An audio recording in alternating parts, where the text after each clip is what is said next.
안녕하십니까. 안녕하세요. 오늘 영상은 우리 반영과장 기술이나 타투 기술에서 사용되는 이 니들이 피부에 얼마만큼 깊이로 들어가는가 하는 문제에 대한 영상입니다. 많은 분들이 좀 궁금해 하실 것도 한데요. 엠보 눈썹 선 기법에서 사용되는 엠보니들, 엠보니들이죠. 엠보니들입니다. 그 다음에 아이라인, 뭐 입술 라인 이런 데 사용되는 니들, 뭐 이런 니들이 되겠죠. 이런 니들은 도대체 피부에 얼마만큼 들어갈까, 이게 하는 문제에 대한 영상입니다. 엠보 성기법에서 흔히 쓰이는 엠보니들, 피부에 어느 만큼 들어가느냐 하는 문제를 먼저 좀 알려고 하면, 먼저 사람의 피부 구조에 대해서 조금은 아셔야 될 것 같아요. 사람의 피부 구조는 표피, 진피, 피하 조직 또는 피하 지방, 이렇게 구성이 되어 있습니다. 이 사람의 피부 조직의 구성은 비단 이 반영과장 기술자뿐만 아니라 뷰티 분야에서 국가 자격증을 가지고 계신 분들이나 또 뭐 공부를 해보신 분, 모든 분들은 누구나 다 알 수 있는 아주 기본적인 문제가 아닐 수가 없습니다. 우리 반영과장 기술자들은 이 분야가 아직 국가기술 자격증이 없어서 그런지 몰라도 이 부분에서 잘 모르시는 분들이 좀 너무나 많은 것 같아요. 자, 그러면 저는 피부학을 전공한 그런 사람은 아닙니다. 그래서 하지만 반영과장을 수십 년을 했기 때문에, 또 옛날에도 이런 문제를 한번 다뤄봤기 때문에 제가 한번 간단하게 설명을 한번 드려보도록 하겠습니다. 자, 표피와 진피와 피하 지방이 있다고 그랬습니다.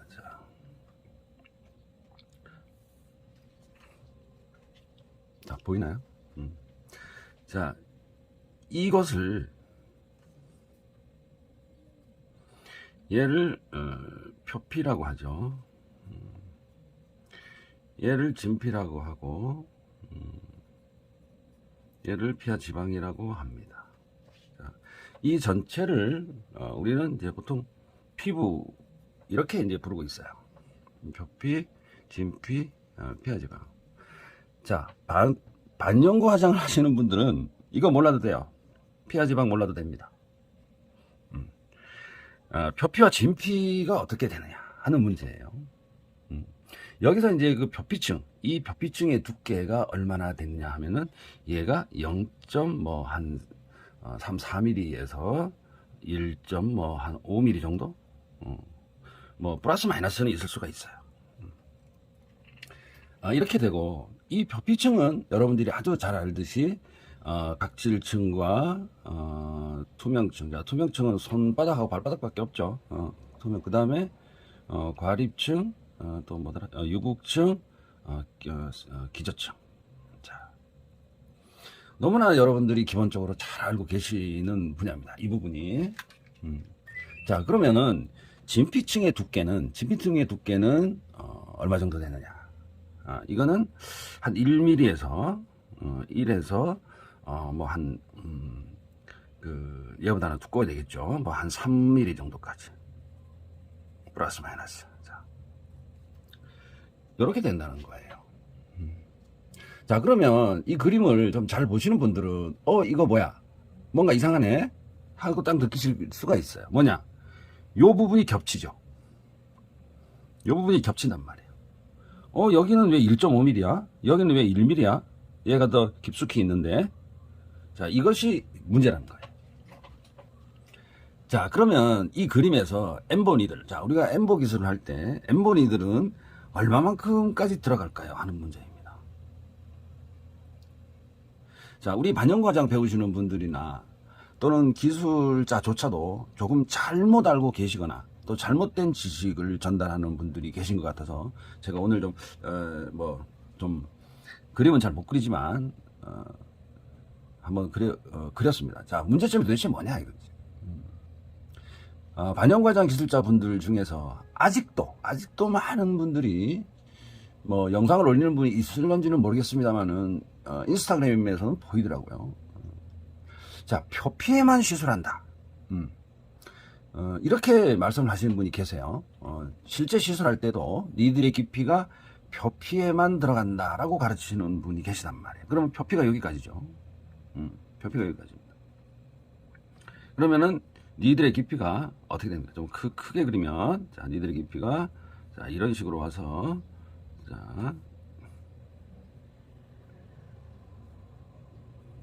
자, 이게 이제 들어간 부분이 되는 거죠. 자, 니들의 깊이가 이렇게 들어간다라고 얘기를 합니다. 결론부터 말씀드리면, 저도 엠보 할 때 이 이상 내려옵니다. 이 이상 내려와요. 그림이 작아서 안 보이나? 이 정도면 보입니다. 자, 이 이상 내려갑니다. 그럼 얼마까지 내려가냐? 여기가 진피잖아요. 진피 상단부까지 내려갑니다. 자, 그럼 표피층에만 들어간다고 주장하는 분들이 논리를 적용해보면 이 표피층은 하단부에 이 기저층이라고 있어요. 제일 밑에 기저층. 이 기저층은 가장 큰 역할이 뭐냐면 세포 분열이에요. 다시 말씀드리면 또 하나의 각질층을 새롭게 만들어내는 층이라고 볼 수 있어요. 여기서 세포 분열을 해서 28일이 경과를 하면 각질화해서 우리가 때로 벗겨내거나 한다는 것이에요.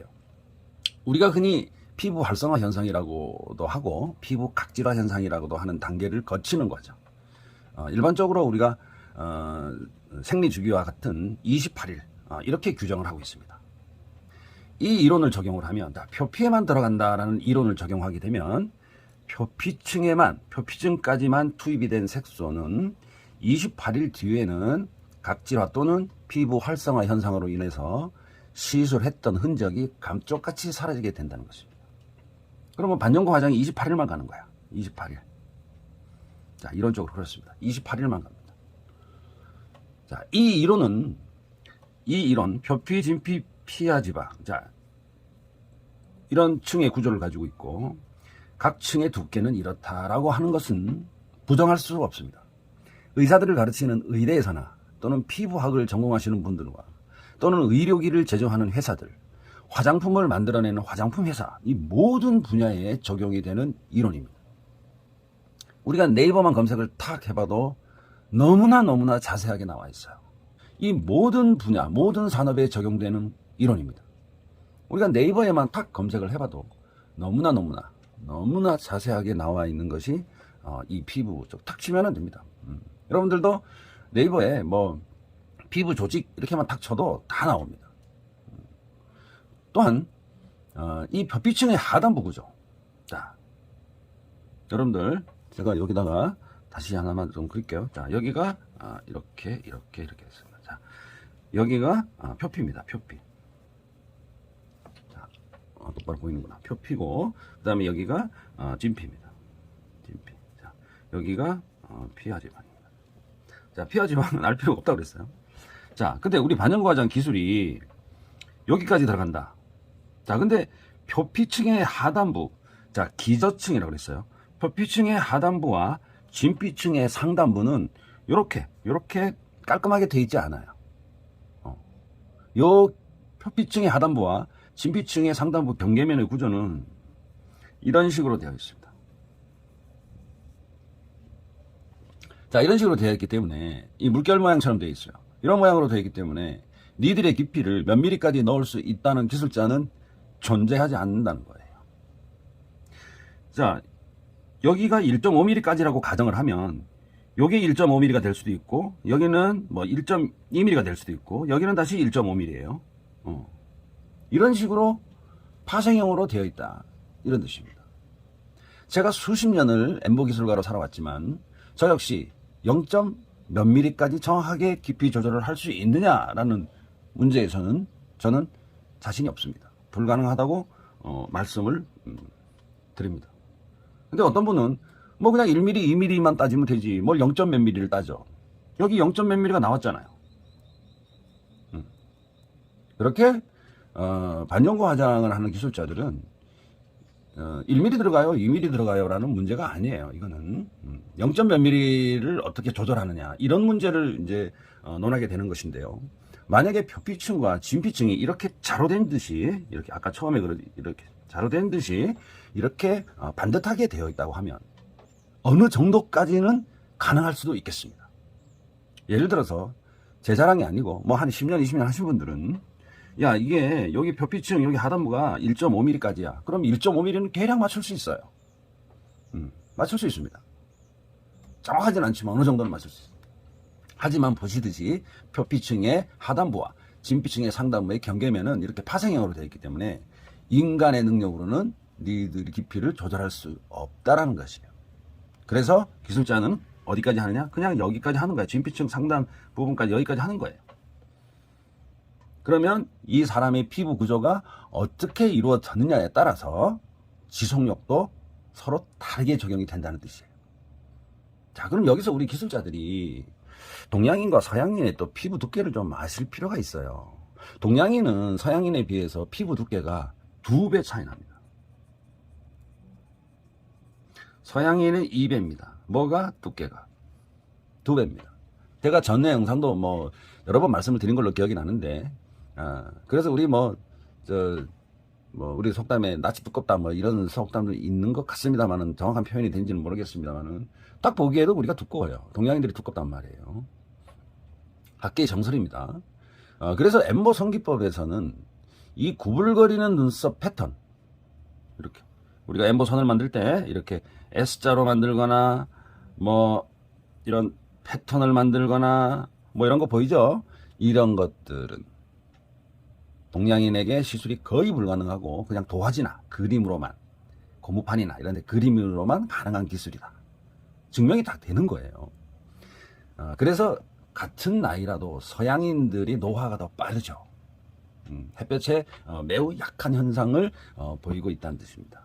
좀 뭐 속된 표현으로 우리 동양인들은 피부가 질겨요.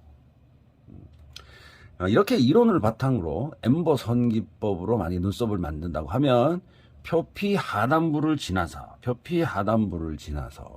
진피 상단부까지는 니들이 들어간다. 자, 그러면 그림을 조금만 더 그리면 이렇게 그림이 그려지겠죠. 이렇게.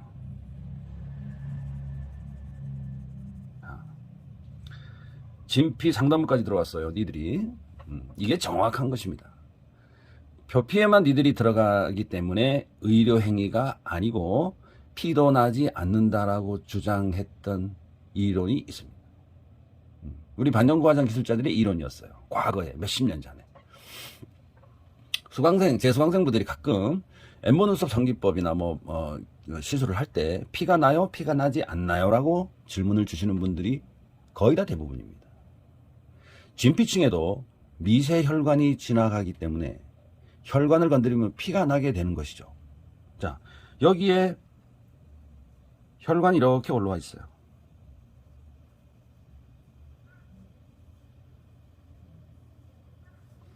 굵은 혈관이 이렇게 지나가겠죠. 자, 아래측에는 굵은 혈관, 위에로는 점점 가는 이제 혈관을 보이게 되는데, 우리 반영구 화장 하시는 분들이 표피층에만 하면은 피가 좀 안 날 수도 있어요. 그런데 우리는 진피층 상단을 건드리기 때문에 이 작은 실핏줄을 가끔씩 건드리게 되는 거죠. 그래서 피가 날 수도 있어요. 또는 납니다. 다만 피가 뭐 흐를 정도로 많이 나느냐, 아니면 그냥 우리가 텐션을 주게 되면 살짝 배어 나오는 정도냐, 이런 차이만 있을 뿐이지, 반영 과장 하는데 피가 나요 안 나요 이렇게 만약에 누가 물으시면 피가 납니다, 이렇게 대답하는 게 사실은 정답일 수도 있습니다. 그럼 많이 나요? 많이 안 나요? 라고는 질문했을 때는 피가 이렇게 나긴 나는데 흐를 정도로 많이 나지는 않고 살짝 배어 나옵니다. 이게 정답이에요. 여기서 우리 기술자들이 또 꼭 하나 알아야 되는 부분이 있습니다. 고객이 나이입니다. 나이. 여성분들한테는 나이를 말씀을 드리면 좀 기분이 나빠하시는 분도 계시는데 어쩔 수 없습니다. 여러분들이 피부과나 성형외과 가서 나이 얘기를 안 하면 상담도 안 해주죠. 나이는 여러분들 그냥 상담을 받을 때는 반드시 해야 됩니다. 자, 이 피부 나이가 0거냐 아니면 에이징이냐 하는 부분이에요. 우리 시술가들은 그 사람이 뭐 스타일이 좋아가지고 젊어 보인다, 여기에서 피부 나이를 측정하면 안 됩니다. 우리가 만질 때의 촉감, 자, 제가 제자들 보고도 항상 얘기하지만 만질 때의 촉감하고 니들을 들고 한번 손을 그어봤을 때의 피부는 전혀 다르죠. 그래서 보통 우리가 지성이냐 건성이냐고 물었을 때 복합성이에요 라고 대답하시는 분들 99%가 지성입니다. 지성이 사실은 뭐 창피한 건 아닌데 나는 지성입니다 라고 대답하시는 분이 그렇게 많지 않습니다. 남자분들도 요즘 뭐 화장을 하기 시작하지만 남자분들은 99%가 지성이에요. 뭐 껍데기, 피부, 이제 우리가 눈으로 보이는 피부 껍데기, 좀 표현이 좀 이상합니다. 피부 껍데기는 건성처럼 보일 수도 있는데 시술하는 우리 반영구 기술자들이 봤을 때는 그게 지성이라는 얘기예요. 젊은 피부, 즉 나이가 젊은 사람은 28일 주기가 되기 전에, 아까 28일이라고 얘기했어요. 28일이 되기 전에 더 빨리 각질화될 수도 있습니다. 예를 들어서 우리가 19살, 20살, 뭐 쉽게 말해서 우리 고딩, 뭐 여드름 피부, 뭐 이런 피부의 나이가 있죠. 뭐 18, 19, 20, 뭐 이 정도가 될 수도 있겠는데요. 이러신 분들은 각질화 현상이 막 14일 막 이런 사람도 있어요. 14일, 20일 막 빨리빨리 되는 거야. 활성화 현상이 너무 막 이게 그래서 이제 몸의 구조가 너무 활성화 현상이 많이 일어나기 때문에 사실 뭐 중학생, 고등학생들의 뭐 저기 속옷이나 러닝셔츠나 이렇게 그 땀 냄새를 맡아보면 완전히 성인들보다 더 고약한 냄새가 납니다. 그만큼 그게 이제 피부 활성화 현상이 많이 일어나고 있다는 증거입니다. 자, 반대로 나이가 많으면 28일 주기보다 훨씬 늦은 주기를 보여요. 막 2달, 석 달에 각질화 현상 1회가 이루어지는 사람들이 많다는 얘기죠. 우리가 나이가 막 한 50대 후반, 60대, 또 70대 이런 우리 어머니 나이 정도 되면 그런 현상을 보이죠. 이러신 분들은 색소가 훨씬 더 늦게 빠지는 결과를 보실 수 있습니다. 그 다음에 피부가 탄성이 없기 때문에 여러분들 시술도 조심하셔야 돼요. 피부가 그냥 탱탱한 맛이 없고 그냥 이제 흐물흐물해져 있기 때문에 엠보펜으로 한번 그으면 촥촥 열리는 수가 있어요. 또 나이 드신 분들은 상처도 잘 아물지 않죠. 여러분들 반영구 화장이 아주 멀리 있는 기술이 아닙니다. 우리 주변에 우리 어머니 피부를 보시고 본인 피부도 느끼시고 동생들 피부도 이렇게 보시면 어느 정도의 기술력을 가지고 시술해야지 제대로 할 수 있다는 걸 대충 짐작은 하실 수가 있어요. 우리 할머니 어머니들의 푸른 눈썹을 보면 이거는 기초적인 부분도 조금 더 알 수 있는 부분이기도 합니다. 그래서 제가 논문을 쓰거나 또는 기술 교범을 쓰기 위해서 연구를 하는 그 기준이 있어요. 이 기준을 어디다가 두느냐? 여자 나이 40살이 됩니다. 40살. 자, 40살이 넘으신 분들은 또 오해를 하실 것 같은데 그러지 마시고요. 자, 40살에 플러스 마이너스, 그다음에 건성 피부. 요즘은 고객님들이 관리를 너무 잘하셔서 40살 이후가 한 40살에서 45 정도로 본다고 여러분들이 알고 계시면 됩니다. 자, 그 정도 나이에 건성 피부거나 피부가 하얀 피부, 이 사람들을 기준으로 제가 표준 기술을 만들고 있습니다. 40살에서 40살 정도의 나이보다 훨씬 어리거나, 아까 뭐 여드름 피부니 뭐 이렇게 말씀드렸어요. 40살 정도의 나이보다 훨씬 어리거나 나이가 훨씬 많은 경우에는 우리가 핸디캡으로 보는 거예요. 핸디캡이 뭐냐? 반영과장에서 핸디캡이 뭐냐? 불합리한 요소가 있다는 얘기예요. 좋은 기술을 하기 위해서는 뭔가 걸리적거리는 게 있다. 이게 핸디캡이에요. 저도 나이가 많습니다만은 뭐 어쩔 수 있습니까? 늙어가는 거. 저도 이제 몇 년 있으면 은퇴를 이제 합니다. 건강도 많이 안 좋아지고 그렇습니다. 하여튼 과거 수십 년 전에 우리 반영과장 기술자들 사이에서는 이 니들이 여기 표피에만 들어간다라고 억지 주장을 했던 시절이 있습니다. 그래서 반영과장 기술이 합법이다 막 이렇게 주장했었어요. 최소한 15년, 20년 된 것 같아요. 이렇게 주장을 하니까 의료업계에서 사실 비웃음과 조롱을 산 적도 있었습니다. 어떻게 됐느냐? 반영과장 하는 사람들은 너무나 무식하다. 이런 말까지 들을 정도였습니다. 뭐 의사협회나 뭐 이런 데서는 당연하겠죠. 저것들은 잘 알지도 모르면서 꼴값 떤다 이렇게 했단 말이에요. 그래서 우리 반영구 화장이나 타투 기술을 하시는 분들은 정확한 사실을 알고 합법화를 우리 지향을 해야 되는 것이 맞는 것이지, 말도 안 되는 이론으로 어거지로 밀고 나가서 될 일이 아니라는 것입니다. 명확한 이론과 근거가 있음에도 아직까지 이런 표피에만 니들이 들어간다고 가르치는 분이 제 눈에 보이더라고요. 그래서 좀 이건 아니다, 이거 누가 또 잘못 전파되고 있구나, 기술이. 이렇게 배우시는 분들이 만약에 국가시험을 치르게 된다고 하면 다 떨어집니다. 다 떨어지잖아요. 다음 중 니들 반영과장에서 니들의 깊이가 가장 적절한 것이 무엇일까요? 딱 1번 표피, 2번 진피, 뭐 상단, 3번 진피 하단, 4번 피하 지방. 이렇게 놓으면은 조금 전에 이렇게 표피에만 들어간다고 하시는 분 1번이라고 다 동그라미 칠 거 아니에요. 다 떨어지는 거죠. 표피에만 들어가는 것은 이 주기 때문에, 이 주기 28일 주기 때문에 반영 과정이 안 되는 거예요.